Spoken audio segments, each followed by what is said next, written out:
السلام عليكم حبايبي، عاملين ايه؟ النهارده هنعمل حاجه سهله وبسيطه. صينيه بطاطس بالفراخ كلها ني في ني.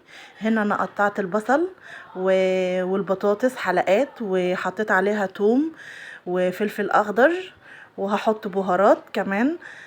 فلفل اسود وملح وشطه وكمون وكزبره وبهارات فراخ. وهقلب كل اللي انا حطيته ده على بعضه كويس جدا. طبعا الطريقه دي سهله. كلها ني في ني كده. لو انت راجعه من الشغل تعبانه مش قادره تعملي حاجه، مكسله تقومي تطبخي، عايزه اي حاجه سريعه تعمليها، لو نازله وراكي مشوار، مفيش اسهل من كده. وكمان بيبقى طعمها لذيذ قوي. هنا كنت انا غسلت الفراخ ونضفتها، وهحطها كده، هرصها فوق الصينيه كده زي ما انتوا شايفين كده. انا برصها.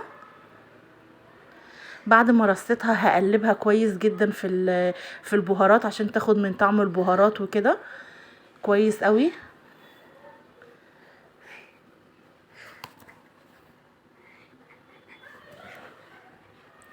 بعدين هبتدي اسوي الصينيه.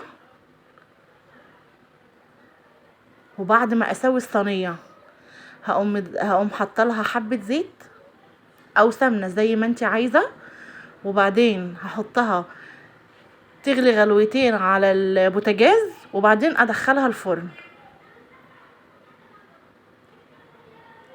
كده انا حطيت الطماطم، كنت عصره طماطم حطيتها فوقيها، وهدمجها كويس جدا كده مع الطماطم. اخلي الطماطم تنزل على كل الصينيه كويس قوي زي ما قلت لكم. هحط لها حبه زيت،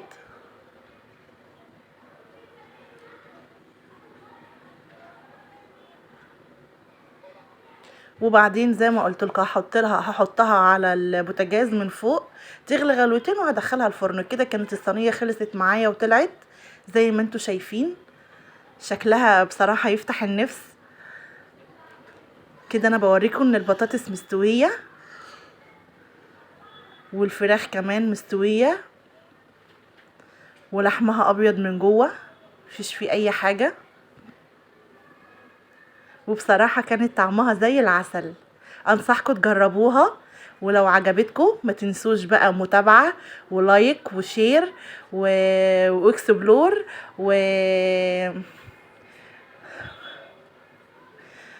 وسلام.